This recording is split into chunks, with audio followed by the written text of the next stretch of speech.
සුබ දවසක් වේවා සියලුම දෙනාට.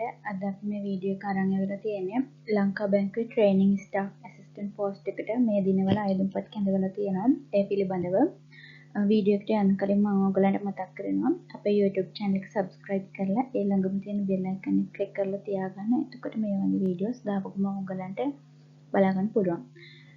එහෙනම් වැඩි කතා බහක් නැතුව අපි බලමු මොනවද මේ තනතුරු සඳහා ඒගොල්ලන් අපෙන් ඉල්ලලා තියෙන සුදුසුකම් සහ අනිත් විස්තර කියලා. මුලින්ම අපි ශ්‍රී ලාංකේය පුරවැසියෙක් වෙන්න ඕනේ.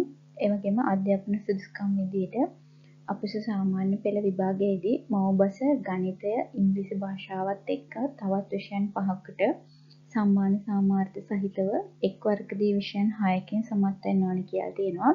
ඒ කියන්නේ විෂයන් 5කට මෙතන ඒගොල්ලන් කියලා තියෙන සබ්ජෙක්ට් එකටත් එක්ක සී සාමාර්ථ වලට වැඩි සාමාර්ථයක් කියලා බලාපොරොත්තු වෙනවා. ඒ වගේම තවත් මොකක් හරි එක විෂයකට අතිරේක විෂයන් වලට හැර S එකක් ඒගොල්ලන් බලාපොරොත්තු වෙනවා. ඒ වගේම උසස් පෙළ විභාගයේදී විෂයන් 3ක් තියෙන්න ඕනේ. ඒ විෂයන් 3ට අදාළ වෙන්නේ නැහැ general English, general knowledge paper එක, ඒ වගේම මේ JIT exam paper එක.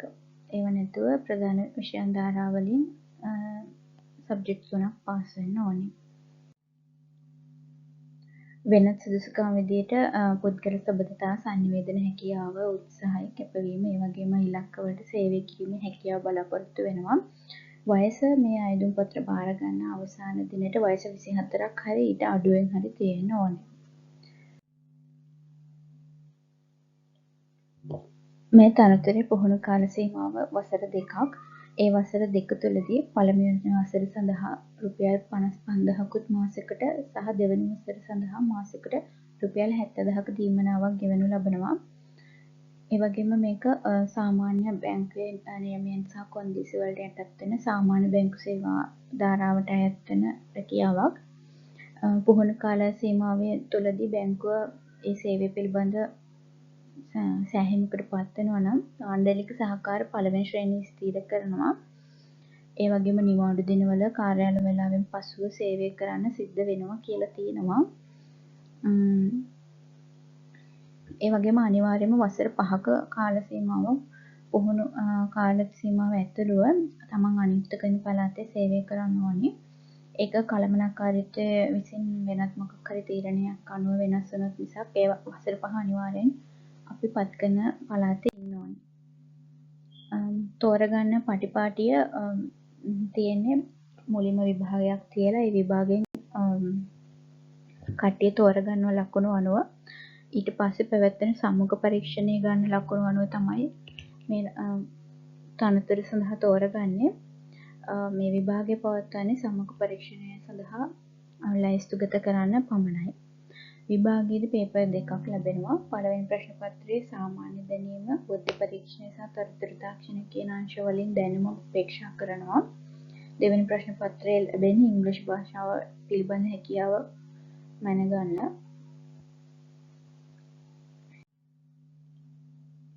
අයදුම් කිරීමේ පටිපාටිය විදිහට ඒගොල්ලන් දීලා තියෙන්නේ ඔන්ලයින් මගින් පමණක් අයදුම් කරන්න. මේ සඳහා www.boc.lk කියන වෙබ්සයිට් එකට තමයි අපි යන්න ඕනේ.